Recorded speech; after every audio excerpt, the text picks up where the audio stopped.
Welcome to another episode of Orthodox Apostasy, the ultimate health and fitness nerd out. Today, we are very honored to have Mr. Andy Holmes from the Informed Choice and Informed Sport third-party testing programs, and for which he is the business development manager. The Informed Sport, Informed Choice testing programs, of course, part of LGC Group. Disclaimer, this is for informational purposes only, should not be construed as health or medical advice. Also, to keep the lawyers at bay, we are here to talk about LGC Group's testing programs. We're not here to badmouth other third-party testing programs. If other third-party testing programs would like to send a representative to serve as a guest on my podcast, you've got an open invitation. Throwing it out there right now. So Andy, thank you very much for joining us today. It's a great honor to have you. Hey man, Andy, I really appreciate you letting me come on the podcast. It's been a little while. We met each other at ISSN, and I really enjoyed talking with you. I know my boss, Paul Klinger, enjoyed talking with you, and it's taken a little while for us to get this going, but we're here now, so it's good. Absolutely, and I'm sure it'll be worth the wait because, like I've said from the start, this is the biggest blind spot in the industry, hands down. And the reason I know that is because I'm no novice. I'm not new to this game, and I realized after talking to you how little I knew. And for whatever that's worth, people who are a hell of a lot smarter than me don't know, are completely ignorant of what's third-party testing actually involves. So that was the real kicker. We've got a lot to cover today, so let's just jump right into it. First, we're going to start off, as we always do, with your Batman origin story. So how did you become business development manager at LGC Group? Oh man, that goes back. I've been here for about 10 years, and that being said, they were they looked kind of my background was very suitable for what they were looking for. I was a drug tested athlete. I participated in 3 sports in college. I was able to do a couple Olympic sports after college. So I understood the anti-doping game to a extent. I knew what it was about. A lot of people don't, they're just oblivious. They're like, that's even going on. Also did some military contracting, and so I kind of knew the DoD side of things to an extent, but had first responders in my family, military people in my family, so it was kind of a good fit because I wear a lot of hats. I'm responsible for the NCAA and also the Department of Defense, who very much value what we do. But it crosses over into pro league. So, I was at the NFL health and safety meetings last year, along with, the NBA dietitians we are very close with. So you're talking to all kinds of different people. As the Olympics come up, we get to, help with those folks. But I kind of came at it also from the industry point of view. And I think that's important because I've worked with supplement companies on everything from manufacturing, formulation, marketing, from wholesale all the way down to retail. I kind of understood what the industry was about. And it's really a unique industry. It's a fun industry, but understanding trends and what these brands who are making these products are going through, understanding, hey, look, there's cost to this stuff, understanding the pressure points, but also how do we come alongside and help these people? How do we help them become better? How do we clean up the industry from, say, bad actors that are making really good supplement brands look bad? So I kind of understood the lay of the land. And, when I was interviewed, like that was something that, I kind of brought a little bit from each thing. And that's how that's probably why I got hired. But from then on, it was just kind of, man, like it's been redlining ever since. Like this is you'd be surprised how busy we get. I'm glad you brought up the Department of Defense. We're going to get back to that shortly because everybody, of course, almost everybody's somewhat familiar with the drug testing that goes on in sports, but the DoD is also huge. So stay tuned, folks. We're going to do a deeper dive into that shortly. After my initial conversations with you and Paul, I figured that to structure this interview, this podcast appearance somewhat logically and make it followable to a lay audience, we needed to just get some terminology out of the way. So if we can just have a big bath and get and define some of these terms, I think the rest of the conversation will go a lot more smoothly. So what is GMP, good manufacturing practices? Because we see that on the labels of a lot of our supplements. Right. Those are going to basically have to do with the manufacturing processes that the government has set standards for, and that if you're going to be manufacturing products like these, that you have to follow. Some of the most common things that are asked about in our industry when it comes to GMP testing is going to be, has it been heavy metal? Has heavy metal testing been done? Has label verification. They say it's protein, but is it really protein or is it a bunch of carbohydrates and then they call it protein? Contaminant testing like pesticides and chemicals and things like that. This is really this type of GMP testing is important, and I don't discredit it, but it's really commodity testing. There's a lot of labs that can do these things, and thank goodness there are because nobody wants their product not to have that stuff in there. And we work with accredited labs throughout the world to make sure that stuff is being done to the specifications of the country of origin where that product is being made.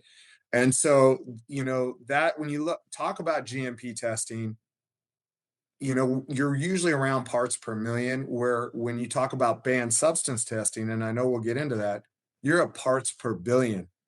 And so, I think I'm trying to remember the stats, but like a million seconds is like 11 Yeah. minutes, and a billion seconds is like 37 years or something like that. So it's a lot more sensitive. Yeah, it's So, a it's a, it's a big difference. That's part of numerical literacy that people are like, oh, a million, a billion, a trillion. No, it's not a little bigger. It's 10 times bigger. And we get into that with logarithmic scales. So acidity. So one point is an order of 10. The Richter scale earthquake. So yeah, oh yeah. it comes up a lot, and I imagine you have a lot of trouble when you start communicating this stuff to the public because to them it's oftentimes just all big numbers. Some other terminology that came up a lot in our conversations: Natural Products Association, Underwriters Laboratories. Yeah, the MPA is a advocacy group that helps with making sure that consumers have access to great nutritional products, but they also advocate with as far as lobbying to help the supplement industry, natural food industry, things like that, so that we have access and to the general population has access to good products. And so they're really an advocate for making the industry a high level industry, high quality. And, we have a lot of friends in the MPA, and so really enjoy working with them a lot. So, um, and then with UL would be, they're a GMP testing, entity, just like say NSF would be. And so they're doing those things like heavy metal testing, contaminant testing. They're actually going into manufacturers and they're certifying for GMP quality. There's certain levels of quality that a manufacturer to be GMP certified has to follow. And so they're auditing bodies as well. So those guys will kind of do that with that lower commodity testing. And so those are all things that we want being done because it helps with just the like what it means, general or good manufacturing practices. So so would it be safe to say that good manufacturing practices is sort of a minimal standard, and Underwriters Laboratories is one of those organizations that certifies manufacturing facilities to see if they've met those minimum standards? That's exactly right. That's Right. exactly right. And so again, those are just minimum standards. Of course, informed choice, informed sport, and informed protein, which LGC Group administers. that is a higher standard. So could you walk us through each of those and what they entail high level? Because we'll get into the some of the nuts and bolts mechanics later. Sure. Yeah. So basically, high level is when you've decided to go to informed sport, informed choice, or informed protein, all those minimum standards of GMP testing have been met, but we're taking it a step further. We're going to start testing for things that are not required. Like the government doesn't say you have to test for banned substances. This is something if a brand chooses to do this, they're elevating their quality assurance level to test for banned substances that are found on the WADA list. And when I say WADA, that means World Anti-Doping Agency. And this could be anything from steroidal compounds like testosterone. It could mean beta blockers. It could mean SARMs. It could mean, amphetamine type compounds, things like that. That obviously, if you were a drug tested athlete or military personnel or anybody's drug tested, you wouldn't want that in your system, let alone not know it's in there. And then also, if you had health risks or anything like that, you're taking this stuff hopefully for your health, and you don't want those compounds in there. So we're going down to parts per billion. So I always tell people if you had a teaspoon of methamphetamine and you threw it in a swimming pool, we'd be able to find all of it. Yeah, So neat. like, And the nerd out's coming soon, so we'll do a deeper dive into that. One of the last terminology questions that I want to just get out of the way before we dive into it. Label review versus analytical testing. so label review is very, we're going to look at the label and we're going to see like, is there banned substances in this product? Like you would be surprised. Sometimes we have products that come to us and there's a banned substance in it and it's labeled on on the product, and obviously there's things that you can't say like it cures cancer or it allows you to levitate or anything to that nature. But like, we always have to we look at everything. That's a first part is we're like, hey, can you send your labels over? A lot of times, to kind of not go down too many rabbit holes, but when we look at a label and there's a lot of botanical ingredients in there, we're like, ooh, not that you can't not that you can't botanicals are bad, but there's natural steroidal compounds that are naturally occurring in botanicals. And sometimes, and it doesn't mean that there's steroids in herbs all the time. It just means there's naturally occurring things the way God made them that they just are in there. And are they at high enough levels to cause steroidal effects? No. But will they trip a test that's testing down to parts per billion? Maybe. And what's even crazier about that is the older they get, sometimes they manifest and they get bigger and bigger and bigger. And so these are all things that we look at. It doesn't mean you can't test it. It just we're like, oh, I wonder if this is going to be a little tougher That's than that's say just a interesting creatine product. because it's kind of I call it the cult of naturalness. Everybody thinks that natural is always better all the time. And this is just another example. When you synthesize something in the laboratory, you have a little bit more control over what goes into it. When you go pluck it from God's green earth, you don't know what the creator put in there. So that's Nothing another, standardized there. Nothing yeah, standardized. nothing's standardized in his kingdom. Uh, so thanks for walking us through that, getting those black blocking and tackling fundamental terms out of the way. Now that we've done that, just and you hit on that a little bit. You hit on this a little bit with the label review. Let's say I've got my own supplement line. Let's call it Feltovich Fit, Black Label. Not that I'm planning on launching a supplement line like that. Stay tuned. Hey, what I show up at your door, say, okay, I've got new supplement, Feltovich Fit, Black Label, and I want to stamp one of those on there, whether it's informed choice, informed sport. What's the process like for getting my supplement certified? Well, the first process is obviously label review, like, hey, let's talk. We're going to see, like, there's really a two-part process, which is first us having the conversation, talking about, what are you making? You would be surprised what we get. We have to verify you're being made in a GMP facility. I had a guy contact me one time, and he was making stuff in his kitchen, and I was like, "No, that's not Uh, gonna. We cannot Yeah, do that." no Walter White, Walter E. White. No. That's not how we do things. Yeah, Uh, so what like and what I like to do, like this is just me though, and I don't know what it's like with other places, but like I'm like, look, bro, no one's ever gonna go with this. Like you can fool some people, but you can't fool the people who like are this is what we do. So I try to hook them up with manufacturers and I'm like, hey, talk to this person, this person, this person. And like maybe they can help you get straightened out. Not my job to run your company, but I'm like, I can point you in the right direction so you can start going down the right path. But so we'll talk to people like that, verify they're being made in a GMP facility. We'll talk to them about, hey, are you making sure it's getting, label verification, heavy metal testing, all that kind of stuff. Send me the labels. Let me look at it. Is there no banned substances in there? The very first thing we'll do is we will go to the manufacturer and even if they are GMP, that's not good enough for us. We will send out what's called an MAQ assessment. This manufacturing assessment questionnaire is going to be based around the mitigation of banned substances or the cross contamination of inadvertent cross contamination of banned substances at the manufacturing level.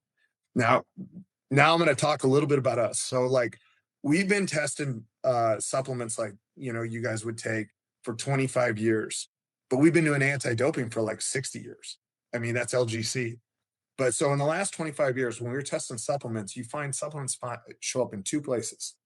Number one, in raw materials coming in from a questionable country like China, Colombia, India. And for example, like in China, they're like, hey, we're making Sudafed. All right, what are we making now? Oh, we're making Feltovich pre-workout. Great. They air hose it out and they put your stuff in and they mix it. Well, guess what else is in there? Traces of Sudafed, which can in a drug test can show up as a methamphetamine. So, and it comes in.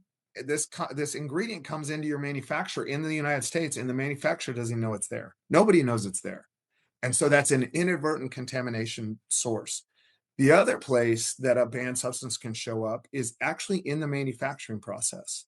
You might have manufacturers that have banned substances on site and their SOP, standard operating procedures, are real loose, and you could have that banned substance end up in your product. Their cleaning procedures could not be up to snuff. We look at everything.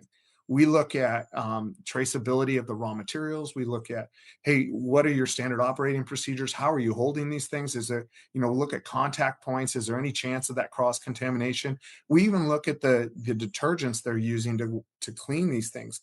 Is it just a dry clean? Is it dry and wet clean? Are you using ammonia based? Are you using alcohol based cleaner? All those things matter.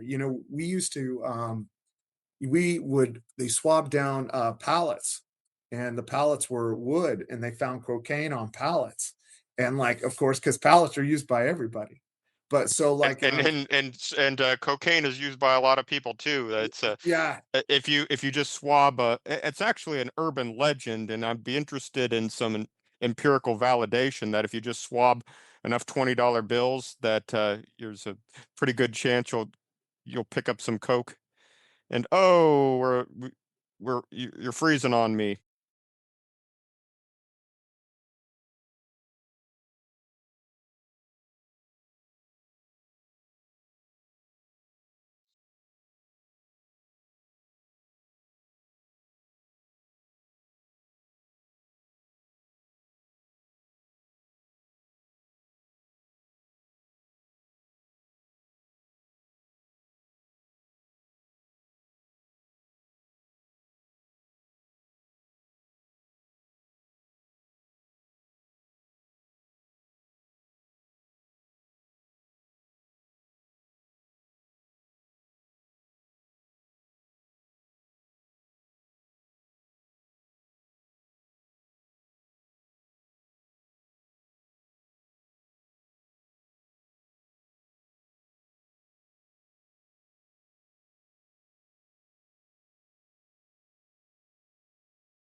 Andy, can you hear me okay? Can you, Yes, I don't know what happened. My computer just went dead.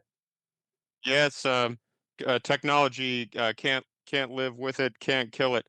Yeah, so we were just talking about the joys of swabbing pallets at the manufacturing facilities and finding hidden gems like cocaine. So uh, always good to Yeah. know what else your pallets are being used for when you're a manufacturer. Uh, so now that we've gotten the uh, some of those uh, issues ironed out. Let as promised previously, let's dive into a little bit more of the nuts and bolts of how we test these things. So, method selection, calibration. You touched on some of the other things, some of the other consideration, parts per million versus parts per billion. What actually goes on after we get those preliminaries out of the way and we do some what people usually think of as testing, right? The Right. laboratory, the guys with white coats and test tubes. What actually happens there? Well, what we'll do is whether it's informed sport or informed choice, we'll take a minimum of three samples. It could be from separate lots or from let's say you're brand new and you only have one product and it's one lot. We take something from the middle, the beginning and the end. That way you look for homogeneity. And so that, you're testing throughout that run. But, we'll take a maximum of five samples just for registration.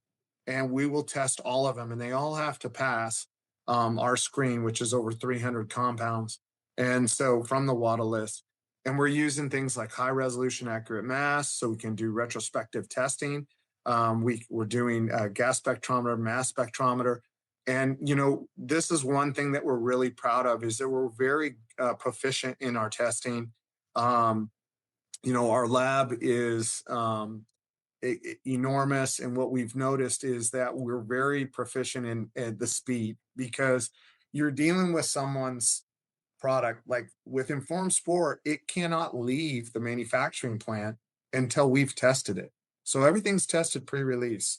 So time is money. So registration testing is usually about 15 working days. And once that product is on the program, it takes about 10 working days to get it tested. And so that coincides with the other testing that they're getting done. And, we work with brands as much as possible to make sure that gets out the door.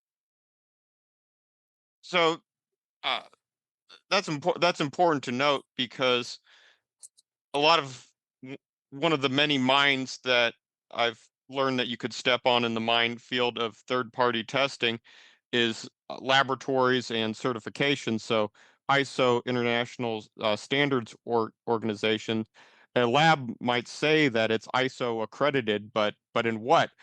What actually Yeah. goes into the ISO accreditation? The compounds, the certification for uh, the compound and the testing method.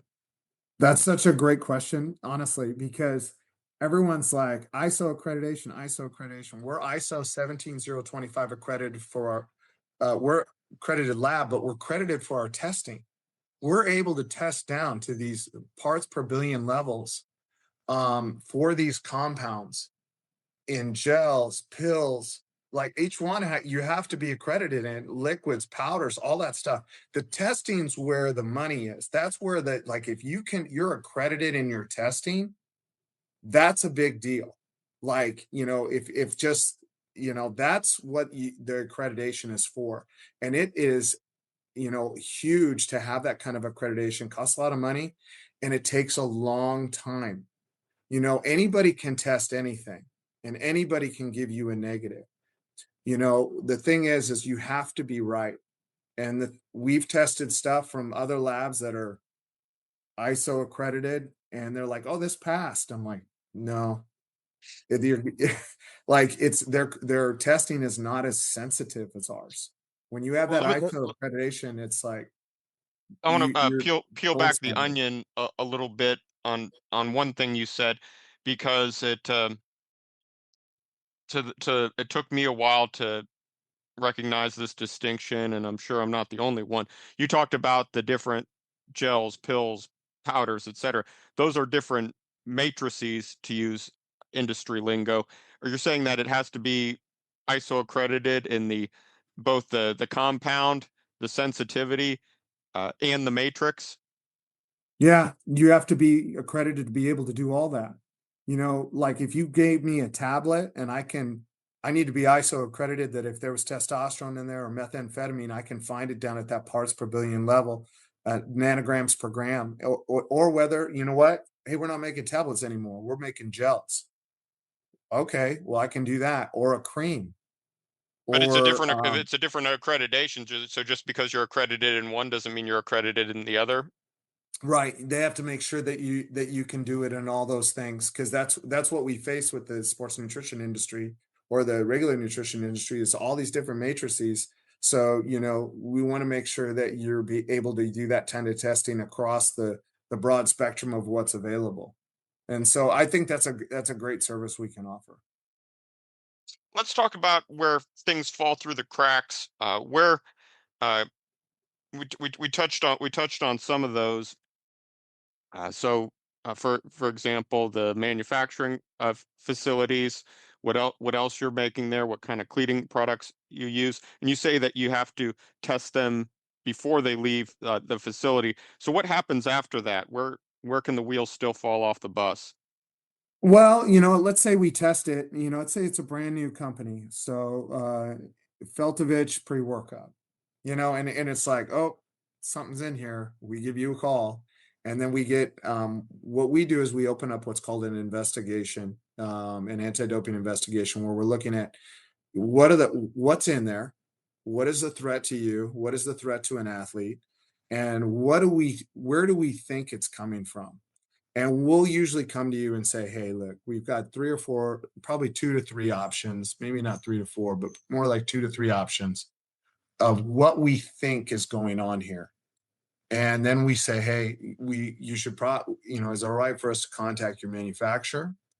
And then you would give the okay, and we'd bring the manufacturer in. And what we want to do is we want to bring in like it's collective work, like everybody working together so that we can solve this problem. We just don't leave you and say, hey man, your stuff popped hot, go fix it, come back and talk to us when you're ready, because what are you going to do? So for us, it's really about coming alongside a brand and partnering with them and helping them, like, hey, look, this is what we think it is, this is the things you can do, let us help you. And we usually discount some testing to figure it out. And we working with the manufacturer is really nice, because then you can kind of look at, hey, what was on the line beforehand, should we test that, what, like what's going on here, is that a new piece of machinery, whatever. Let's talk about this was a another key point insight that I learned talking to you guys. Lot versus blind testing, and let's start there. Sure, like everything has got a lot number. And so whenever you change like the size or the flavor, and we'll go Feltovich protein. So like you have chocolate, vanilla, and strawberry. Each one of them has their own unique lot number, because vanilla will have one lot number, chocolate obviously another one. But let's say you have vanilla 5 pound and also vanilla 2 pound, two different lot numbers. So what we do on Informed Sport is every lot is tested pre-release. Every lot. And then on top of that, we take a limited number of blind sample screens from the retail area. A blind is where we're testing every lot. But we had anti-doping agencies and sporting bodies go, hey, how do you know you're getting all the lots here? How do you know? And like, we can't get behind this unless you have some kind of safeguard. So what we'll do is, depending on product frequency, we'll go purchase a product from the retail area. It could be from Amazon, it could be from your website, it could be from wherever retail area. And like, we will test it for banned substances. And if we ever find basically a lot number we haven't tested, then an investigation opens up and batch manifests and all that stuff, and everything stops. But usually, that's enough deterrent that they know we're doing blind testing, that nobody ever tries to, like, hey, we're making two lots and they're really making 200 or something. That doesn't happen. And that was a critical distinction for me because my background was in uh, banking, financial services, including a stint as a bank regulator. So when you go in to regulate a bank, they always put their best foot forward, show you their best work, and then you start showing up for some unannounced inspections, and Yeah. you find a different story. So that's why the lot and the blind testing intrigued me, because they can't just put their best foot forward. They have to behave when you're not looking. Uh, Yeah, it kinda keeps everybody honest. It's a little insurance there, and so but you know what? Here's the thing, Andy, about that, is, like, when you start talking to people whose vocation is on the line, like, if you talk to a sports performance dietitian in the NCAA, they're responsible for all these athletes taking what they're taking. You talk to a sports performance dietitian or a strength coach in the NFL or anywhere else. If someone tests positive, we're in such a legal society, people get sued. And you know what? It's never, it's not about, it's never my fault. It's always, he told me to take it. And so, or she told me to do this. And so they want to make sure that they're making good decisions for their people because number one, they want to give the best advice to these athletes. But number two, they want to protect themselves too. And so we're very closely, aligned with a lot of groups to make sure that they have access to good products. And when we start talking about stuff being tested pre-release, big win. Stuff with blind testing, big win. They're like, ab- because abs- Absolutely, it's just crazy. and that's one of the reasons why I'm had a very favorable impression of the informed programs, is because of not just the rigor and the thoroughness and the scope and the scale, but the convenience that I can get on the website. I can just look up a product, point to a brand, and know that it's going to be reliably third party tested. And I'll use won't use his name, but a very high level physician also didn't know anything about third party testing. Again, not some Joe off the street, a world expert thought leader physician. And I told him about the informed choice, informed sport programs. Then he can just, when in doubt, can just go to the website and point his patients there, because, like you said, it is the buck stops with you when you're in those positions. A physician, in my case, a nutritionist, dietitians. It's your butt in the hot seat when it's not it when I can't point to Acme supplements. That angry athlete, that angry parent, that angry coach, that angry school administrator, team owner, he's pointing to you. Yeah. You told him to take this stuff. So it's your Yeah. butt in the hot seat. Well, you know who Uh, you have to work for is the angry lawyer. So, like, because that's what comes to the table.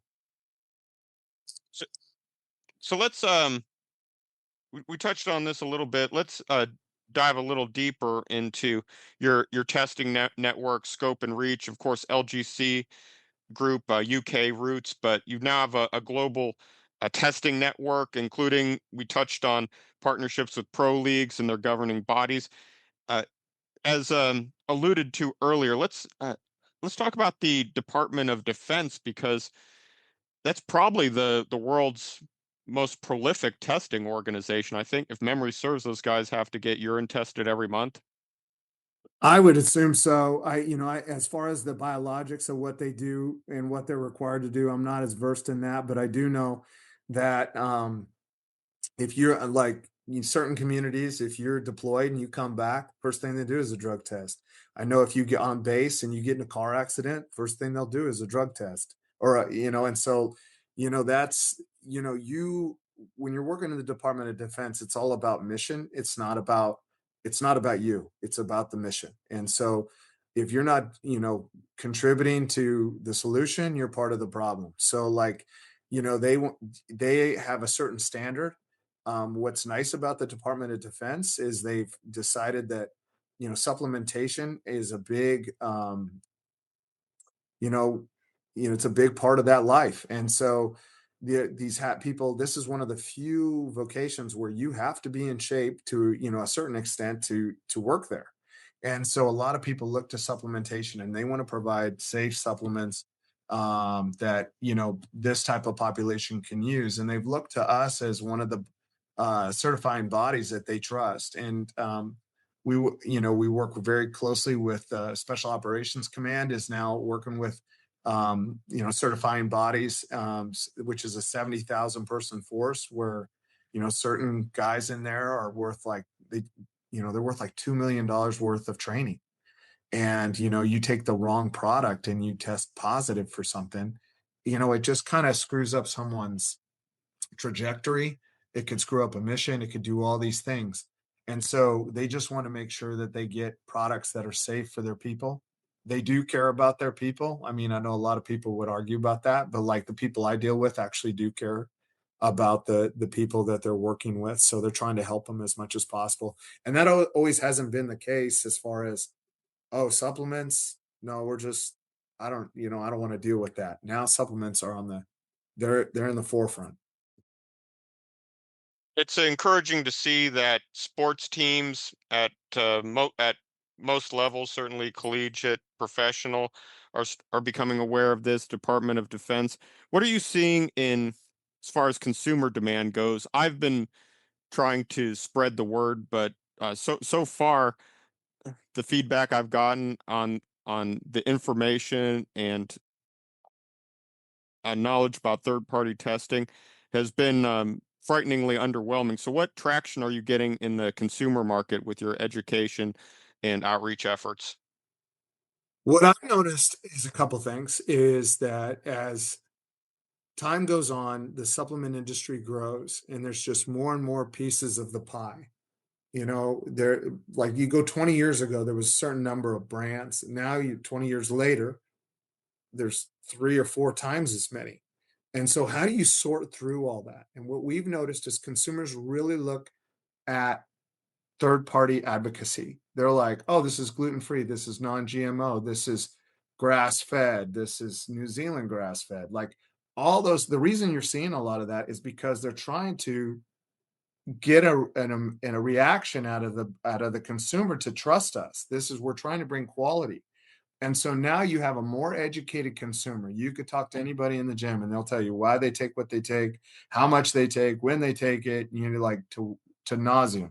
But like, you have this educated consumer, so they're looking for these marks. Now, what we've noticed is that with our mark, it's starting to become more and more like, hey, if say pro leagues, the NCAA, the Department of Defense is using this, that's what I want. I want what Olympic athletes, I want Olympic level quality. We always say it's not just for the big leaguer, it's for the little leaguer too. So imagine I'm buying something for my son or my daughter that, I want to make sure they're getting the highest level of quality. And that's really what when you do banned substance testing, all that minimum standards being done. But then you've gone above and beyond and you have another layer.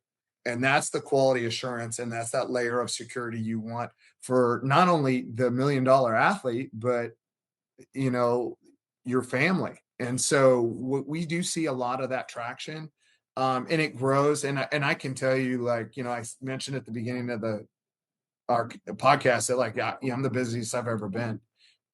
What I start to see is um, like I've had calls with brands in Mexico, Guatemala, definitely not Venezuela, but but like Central and South They're America. occupied right now with other Yeah, things. they're occupied a little bit. Like I think they're more on just oil, not supplements. But no, like it's spreading. And India is one of the fastest growing territories for us. Very popular in India. And we see in the Pacific Rim it growing. Japan is out of sight. And we've been growing Well, there, yeah, but that's why it took 6 months to get you guys on the call because you're only in the country half the time, if that. So yeah, you don't have to convince me that you're busy. Let's talk a little bit about the consumer uh, getting some traction there. Information. One of my attractions to you guys was just the convenience, right? Because you have the tremendous scope, and you also have the website where which I've used to look up products to find products that are third party tested by Informed Choice, Informed Sport, Informed Protein. And I've also been able to point other professionals, so physicians, dietitians, etc. I of course, I think you have an app too. I hate apps. I don't trust them, but I understand that you have an app too. So just tell us about what you're doing just to make it easy for consumers to navigate this minefield. Yeah, like what we try to do is we try to make it as valuable as possible to the brand we will have the brand's own specific web page, and on the app they'll have their own specific web page, and we list all the lots that are tested. We list all the lot numbers. And that's important when you, again, back to, hey, it's my vocation it's my responsibility for this athlete that you find the exact lot number. Yep, this has been tested. Yep, this has been tested. And that way, you know for sure, because a lot of other testing companies sometimes don't do that. Sometimes they do, sometimes they don't. For us, all the lot numbers have to be listed. That way, you have that confidence. Also, in our you know, website, you're able to, like, let's say you're living in I don't know, Mexico, and you're trying to get a hold of a product. It'll take you to where you can go to buy it. Like, it will give you a way to buy it, like, as far as we don't sell it, but we'll give you the direction to where to go if you wanted to go get that product. Brands are able to talk about their brand, talk about their products, kind of showcase what they're doing on these brand pages. I honestly, like, I always tell them, put as much information as you can about yourself on there. But we try to make that as available as possible. We do, you'd be surprised, the college community, they're app crazy. So they're on their phones all the time. So the app has been big for us. And that has been probably the A1 number one thing that has increased traffic. But all those things. And we're also available to, like, our constituents. We work with people all the time from different leagues and schools and different things like that for when they have questions. So we try to be available to them. So you touched a little bit on the granularity of the testing every lot, and it's my understanding that's what distinguishes the informed sport from the informed choice Yep. designations is the level of granularity that you go down to. So if you don't mind, would you please comment on that distinction So and the throw in only difference, informed protein too, if you don't mind? yeah, no problem. The only difference between informed sport and informed choice is the frequency of testing. So, informed sport, every lot tested, where informed choice, it's designed for brands that make a lot of production runs or a lot of lots. And so, a good example of that would be, not to, throw anybody out there or promote anybody, but like Optimum Nutrition Gold Standard Whey. They make hundreds and hundreds and hundreds of lots, and we would love for them to be on Informed Sport, but they're on Informed Choice. And the reason why Informed Choice is a monitoring program. So every month we purchase a blind from the retail area and we test it for banned substances. Those lot numbers are then listed on the Informed Choice website for drug tested teams and athletes to find. Informed choice is more for active lifestyle who cares that a brand is going through this, higher level of testing, but they're not necessarily so concerned about every lot being tested. And it works with a lot of brands who are like, hey, I'd like to do more, but I can't afford to test every lot. Now, from the leagues and the dietitians and the nutritionists, they're like, why doesn't everybody just do informed sport? Well, a lot of times they're making thousands of lots. And I'm like, yeah, that's what I think too. Why not you do that? But they can't afford it. I mean, and they can't keep the price of their product at that. And honestly, like, our testing is very competitively priced. And so choice is just designed for people where the frequency of product production is really, really, really high. So it allows them to be involved, and because we don't want to be like, hey, you only have one choice. We'd rather give them a couple options.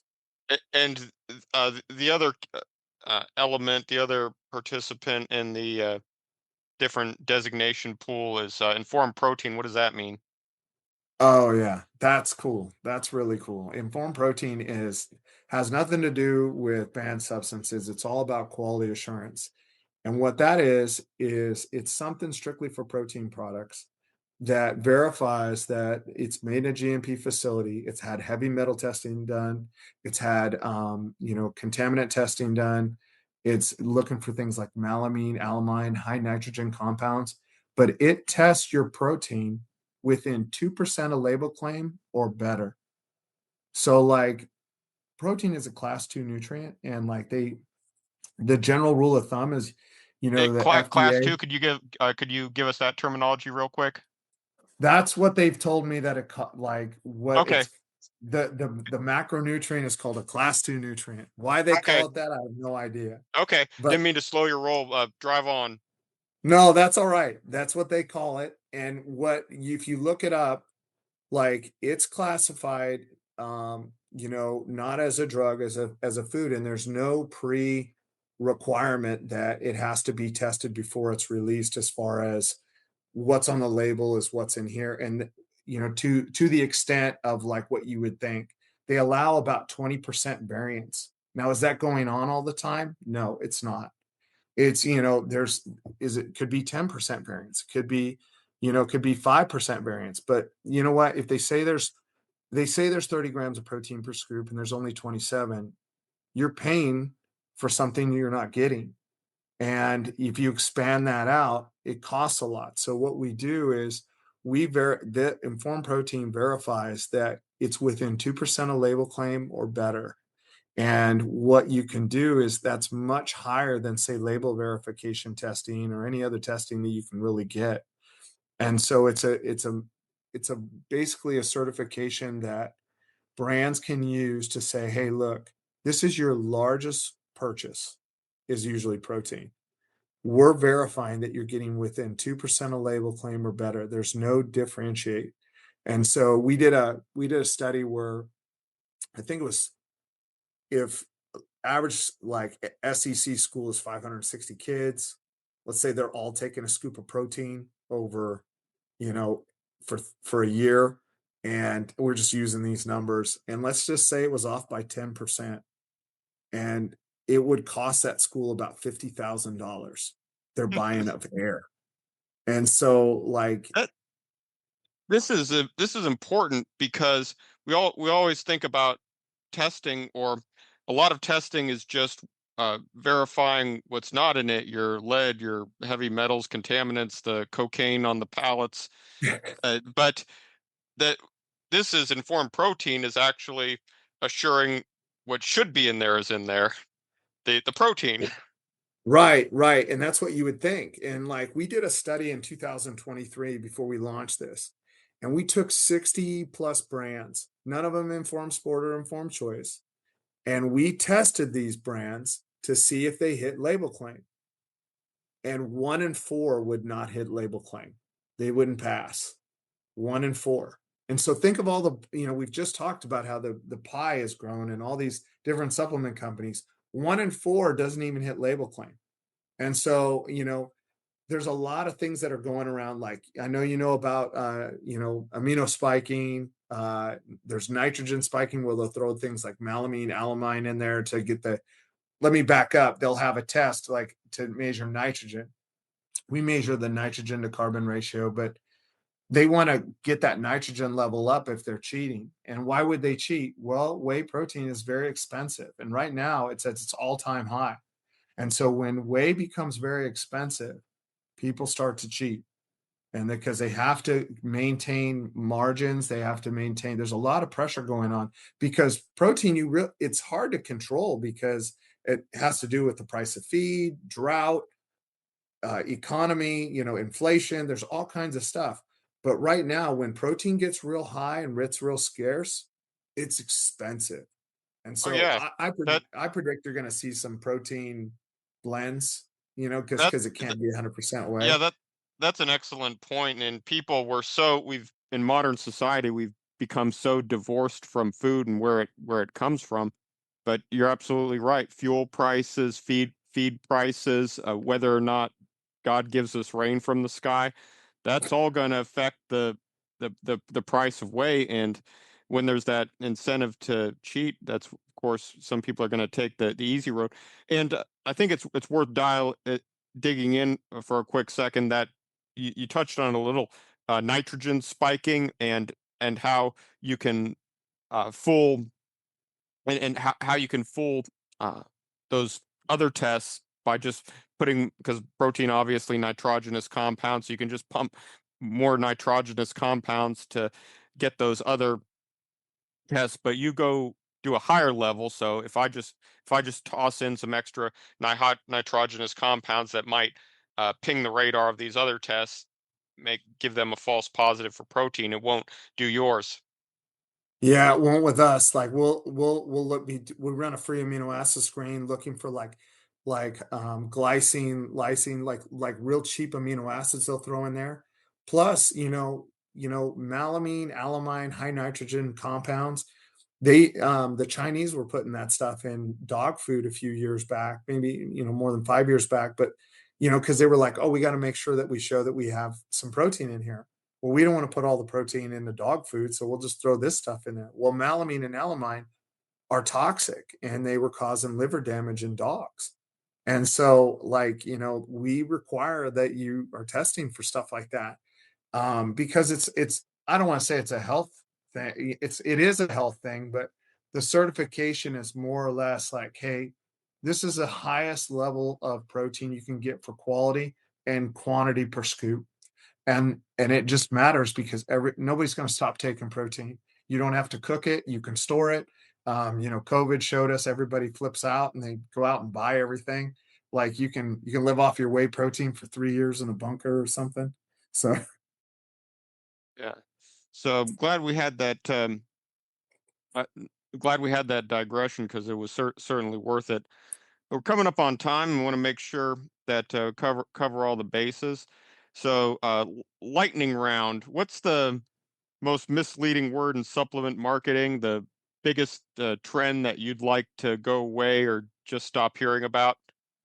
I think one of the things that I can't stand is when somebody says it's third party tested, they think it's banned substance tested. Like I could send it to a heavy metal lab and it's third party tested for heavy metals, but like it doesn't mean it's banned substance tested. So there's like that's annoying because I have to like explain that like, no, that doesn't really mean it's been tested for banned substances. So that's probably a big one. If you were king for a day, what's the one change that you would make in this industry? Oh man. No Use your taxes. powers wisely. No taxes. All right. Well, I can't argue with you on that one. I know. I Uh, was trying to think of a universal thing everybody would like. the one thing if you were king for a day, I can think of one thing that you'd want is that everybody gets third party tested with informed choice, sport, and protein. Oh yeah. That would be great, and making that more of like not a and it's starting to become that way, not just oh wow, that's a nice novelty thing. It's more of becoming more standard and people want it more. So I would say if I really was going to talk about the education of of that type of testing and how valuable it is would be the thing I'd want. So Speaking of which, I understand it's informed LGC Group. Are they still planning on educational outreach efforts for retailers and consumers and practitioners like myself, nutritionists? yep, yep. Our good friend Paul Klinger is working on that in an undisclosed location right now. And so, what we want to start doing is partnering with different organizations and helping offer more information and CEU credits and things like that. So, more people are educated about it, and then they can transfer that information out. Okay. Well, let me know when you roll that out. I will be the first one to enroll. Yes, Loud and thank proud. you. And we touched on uh, we touched on some of the resources for listeners. Uh, the website, obviously. Uh, Anything else? The app? What resources that our listeners can use to ensure that their supplements they're buying are third party tested by informed Yeah, choice? Probably the best, things to go by is obviously the website, We Test You Trust. You know, you can download a lot of information about the supplements that you're using. We have white papers on there. We have case studies, information about what we're doing. Always go there. You know, and I always encourage people to, you know, talk to a nutritionist, talk to a dietitian, you know, and bring this stuff up. And, you know, if they don't know, then, you know, you guys can learn together. But like, this is most of the people now, it's gotten to the point where more and more people are aware of this kind of testing, and they should be aware. And if they're not, you know, they can always reach out to us through the website as well. And we'd be happy to have a conversation with them. All right. Well, that brings us up on time. Andy, it was a great honor to have you today for No, man, thank you. this important conversation, and it's gonna help a lot of people. Well, I appreciate it. I'm sorry we had that little thing. My computer just died in the middle of it, but like, dude, this has been really fun, and I really enjoy it. And I appreciate the platform to talk about this. It's been fun. Likewise.